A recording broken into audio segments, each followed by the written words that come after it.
as soon as you think about it, it's like the little things that feel so big often don't matter as much. You're like, holy cow, this life is finite. Like this life is beautiful and amazing. But like all these little things that like we all naturally tend to stress about are so small in the concept of things. And I think like actually like harnessing that, like I think it's truly a gift to be able to think about death that early and that young, and to think about like how beautiful life is by itself.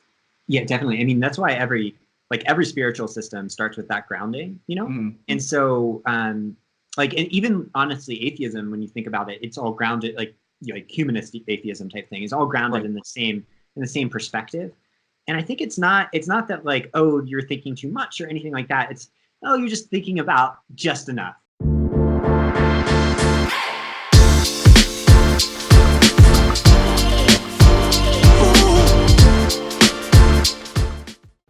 This episode of the Smart Athlete Podcast is brought to you by Solpre, skincare for athletes. Whether you're in the gym, on the mats, on the road, or in the pool, we protect your skin so you're more comfortable in your own body. To learn more, go to solpre.com. Welcome to the Smart Athlete Podcast. I'm your host, Jesse Funk. My guests today, this is the first time I've ever had two people on at the same time, so a very special episode. My guests today are the co-authors of The Happy Runner. You can see on YouTube, I've got a copy of the book. They are the founders of Team Swap, which stands for Some Work, All Play, where they are coaches and they coach anybody between elite and amateur runners. Megan, in particular, is a medical doctor. David, although I think he likes to downplay a little bit, has his JD, so ask him for legal advice. I'm sure he'll legal disclaimer here in a second. Anyway, welcome to the podcast, David and Megan Roche. Hey, thank you so much for having us. We're so excited, and you definitely introduced us the right way. Megan is the superstar of the operation, and I'm more the nuts and bolts guy. She's the ideal person. We're really pumped to be here, and also pumped that this is like a top half YouTube interview because we're both wearing pajamas at the moment. That's true. So all of our listeners can know that. I'll have to remember for the future, just be like, no, like you have to wear proper attire. It's gonna be, you gotta stand the whole time. You're gonna get a full body shot. Like we need to know what's going. Yeah. Right, like suit top half, and then you've got like boxers on the bottom half or something. That's my go-to. And then when you need to go get a computer charger, it's always super awkward because you're like, I'm gonna like back up very slowly and only show my top half to do this. So now this kind of strikes me. I was having this conversation the other day with a group of people that work from home, but they work for a hospital. I work from home. I don't really get dressed, so to speak. Like I don't put a suit on to get to work. I assume you guys do a lot of your work from home or like a pretty casual environment. Do you feel like you have to like get dressed for the day to get the right mindset, or can you work in pajamas? We actually have that discussion often. So I probably do 25% of my work from home. And I would say all 25% of that work is done either with no pants or pajamas. So we definitely don't have any very formal rules about that. Well, I mean, I work almost solely from home, and I'm pretty much universally no pants. No, but yeah, no, it's I don't really feel the need to segment those things, because like the way we do it a lot of the times is like the way we coach. We try to check in with every athlete every day, so we're pretty much always within the world of like, it's not like we tune in, turn out, like we clock in, clock out so much. Right. So if we were wearing suits or something, it would be kind of awkward because it'd be like 5 a.m. on a Tuesday, and you'd be like, why are you in a suit right now? Like, this is my professional attire. Yeah. Yeah, I kind of have the feeling that like I get up, I'll start work often 15 minutes after I wake up, so I'm here in my office. My bedroom is essentially 5 feet away. And for me, if I got in a suit, I would almost be like, I'm going somewhere. I'm not in like work mode, because it's all, I don't get dressed up because I have nobody to impress here in the office besides you guys. There's a penguin in the background. And a penguin. Yes. I think that's a penguin. Yeah, penguin. That's a Christmas gift from last year from my girlfriend for donating to the World Wildlife Foundation. See, you're impressing. That's awesome. That's awesome. A penguin and an international nonprofit at the same time. Right. I don't know what all you can see back there. I've got a beaver here. I won that beaver. I see some great board games back there. We might have to take you do like a virtual life challenge. That beaver is creeping. Yeah, the beaver hangs out behind my head. Yeah, that was from a triathlon, or the first time I ever made money in a triathlon. I placed third. It's called the Dam Try, and it's because it has a dam as part of the run course. And they give out these like beaver trophies. They're a little bit different every year, but they hand make the trophies for their like top competitors. So I'm real proud of my beaver trophy that hangs out in the background. And and all the board games. Hot damn! Yeah. That's what you needed to say to the beaver. I like it. And the damn. I feel like that beaver needs to tell all your neighbors like that it moves into the neighborhood or something. Can't be within 50 feet of a school. And it's a possibility. Although we're in a relatively new neighborhood, so maybe I should have done that as like a welcoming. Hey, we're in the neighborhood. Here's our beaver. Like, let's stay away from us. So we'll kind of get into the book, and I mean you cover this in the book, but just for those listening, if you have not picked up the book yet, why does it matter that runners are happy? Can't we just be like curmudgeons and try, kind of trudge along and do our thing? So, happy is used as shorthand in the book to essentially mean you're fulfilled, you're content in your daily journey. You understand your relation to the world and the existential questions, because that's basically what being an athlete comes down to, and being a runner comes down to, is you're finding your way in the world, and running is one of the ways you do that. So if you're not viewing it through that whole context, you're just setting yourself up for an existential crisis. It might not be tomorrow, but it's coming. And so, what the happy runner just means is essentially like the runner that sees the big picture and zooms out a little bit and gets that like the minutia of performance is not what leads to those good things. It's thinking about these questions and being happy with being like self-accepting with who you are. There's also, so chapter 4 in the book, which I consider to be the most important chapter in the book, goes into mental health struggles and the relationship to that, to being a happy runner. And what we've seen working with athletes is that mental health struggles are so common. So many athletes struggle with depression, anxiety, eating disorders. And sometimes in the context of all of those things, waking up in the morning and being happy, or, living your best day is really challenging. And so we really make sure to emphasize that as well in the book, is that it's really just coming back to knowing that you're enough no matter what. And sometimes that isn't necessarily happy within the framework of happy, and that is perfect too. I think that so I'm like trying to write notes at the same time. I think the moniker happy sometimes is misleading. I had this conversation with my friend Kevin, and we were both pursuing our professional licenses in triathlon for quite some time. He came from a soccer background where he didn't quite make it as a professional soccer player, and I come from a background of just wanting to be enough. And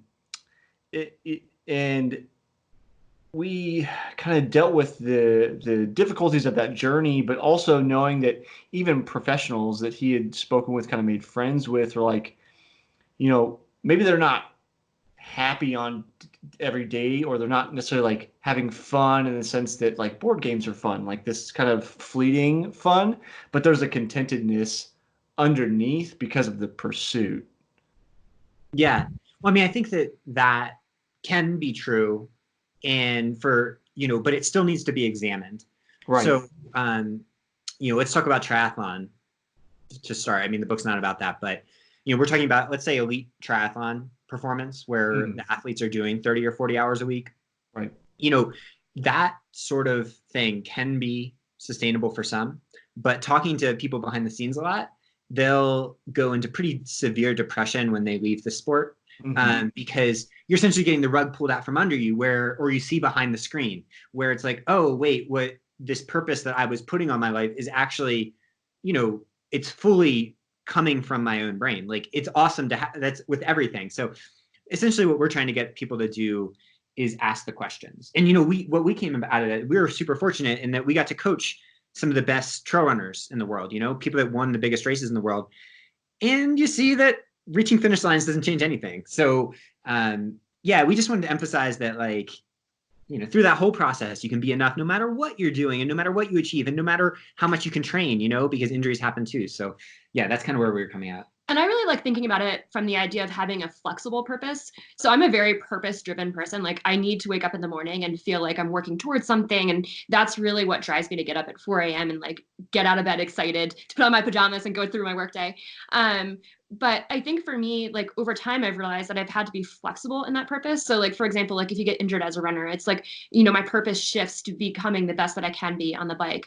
And I think that like being flexible in that is what translates to happiness in the long term. Is being flexible in your goals, is goal setting with that purpose in mind and that flexibility overall.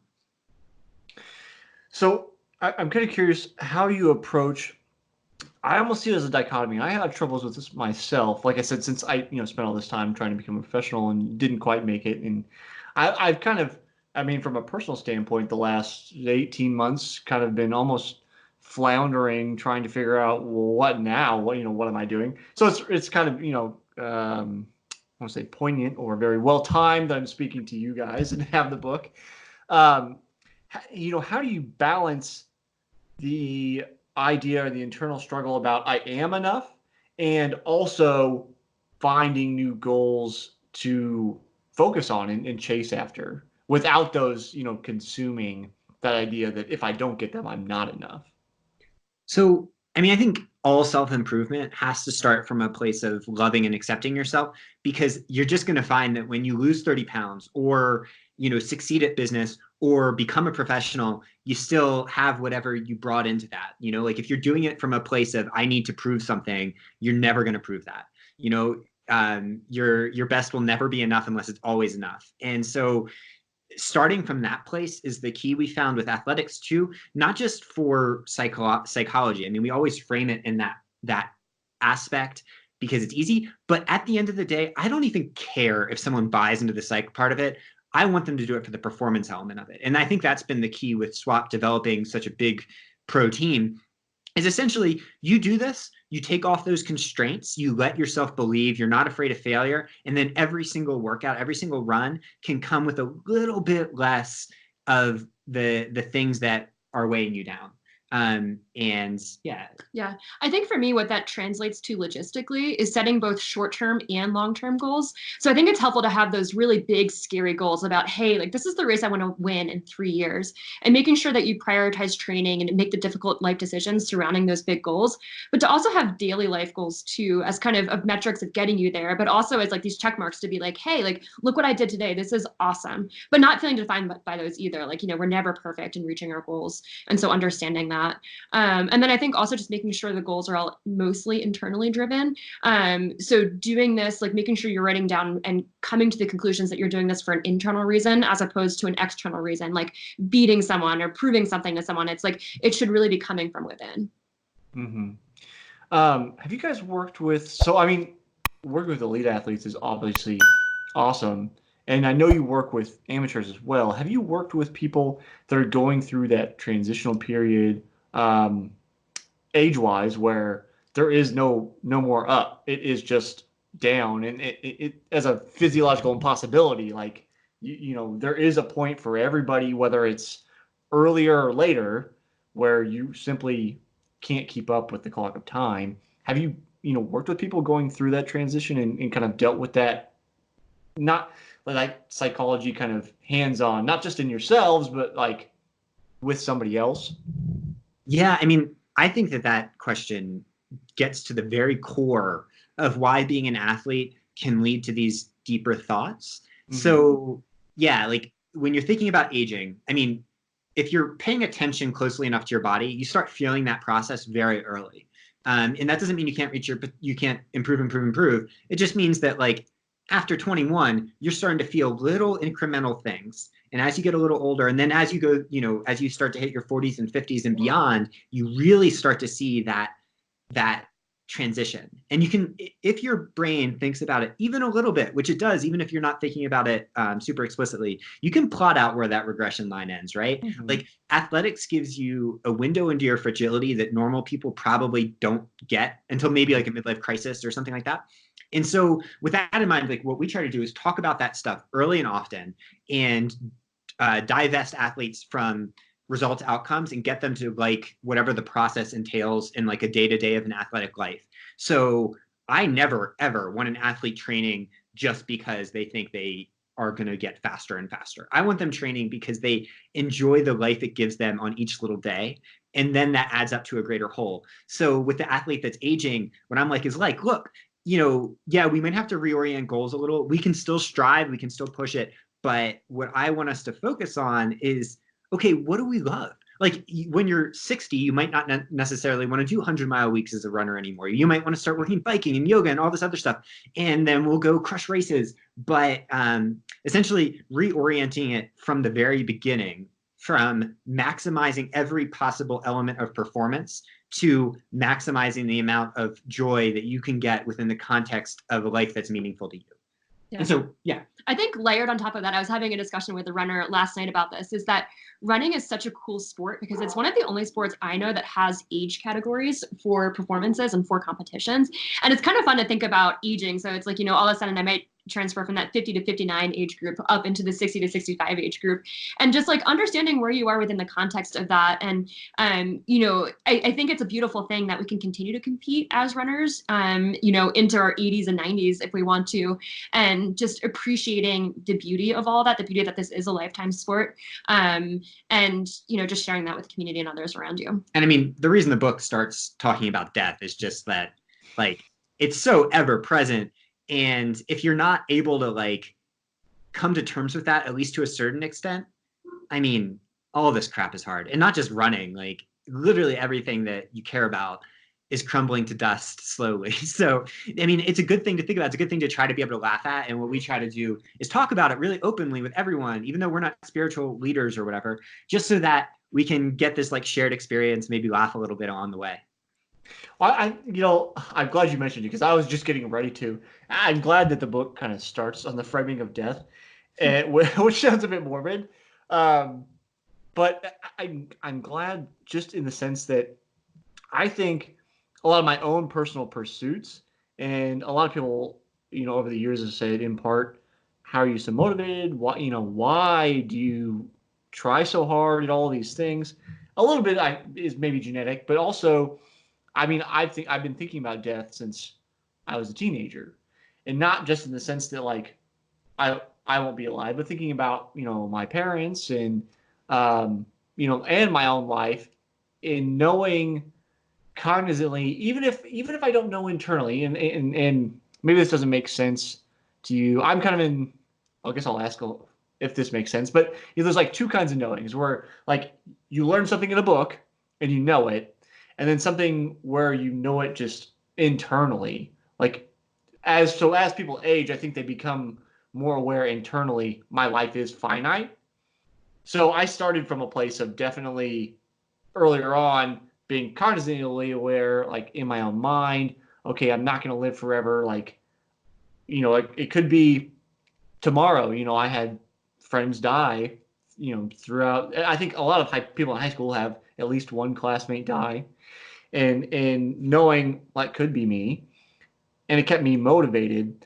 But anytime I spoke to people about that and I said, guys, like we're not going to be here forever.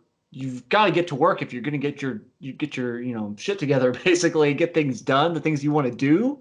It was always a matter of like, why are you so weird? Like, why are you talking about that? And I'm like, maybe you'll get it eventually. I know I certainly at this point I'm 30 this year, getting ready to be 31 next year or next month, and little aches and pains creeping in and like kind of feeling my age, so to speak, knowing a little more intuitively, like time is not infinite for us. Did you come to those thought? I mean, if you're comfortable sharing. Yeah, it's fine. No, I'm pretty open book. I think for me, I always said that I have the both up and downside. I have an older father.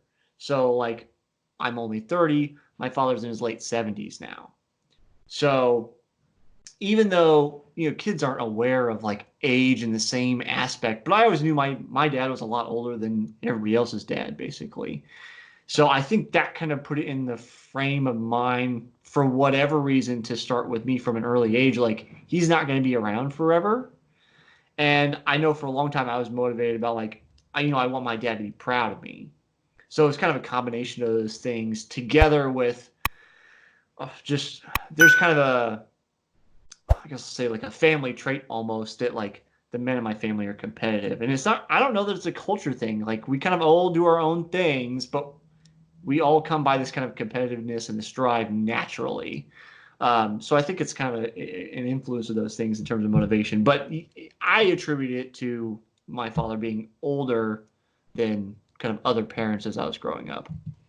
Well, I mean, it's super interesting. It is really interesting. I think actually the recognition of death and like thinking about it and processing it is actually very rare in young people, and actually is even rare in old people. I actually need to like get a formal statistic on that, but very few people actually think about that, which I think is interesting. And I think actually thinking about it is powerful, because as soon as you think about it, it's like the little things that feel so big often don't matter as much. You're like, holy cow, this life is finite. Like this life is beautiful and amazing, but like all these little things that like we all naturally tend to stress about are so small in the concept of things. And I think like actually like harnessing that, like I think it's truly a gift to be able to think about death that early and that young, and to think about like how beautiful life is by itself. Yeah, definitely. I mean, that's why every spiritual system starts with that grounding, you know? And so like, and even honestly, atheism, when you think about it, it's all grounded, like, you know, like humanist atheism type thing is all grounded in the same perspective. And I think it's not that like, oh, you're thinking too much or anything like that. It's, oh, you're just thinking about just enough. Like, you know, the old it's hard to like, you know, the old, if you look at the earth from the moon, it's like whatever, like what, and so viewing yourself from that same place gives you that like stoic ability to hopefully be able to find contentedness in everything, and also be comfortable going for it. It doesn't mean that you're not trying. It means that you are trying. You are doing, like, your interpretation of it, I think, is beautiful, and one I haven't really heard before. It's like, I need to do all these things before I go, as opposed to none of these things matter. And I think that's super cool. Right. You can definitely veer towards nihilism where you're like, nothing. I'm sure I've been there before where it's like, why am I doing any of this? None of it matters.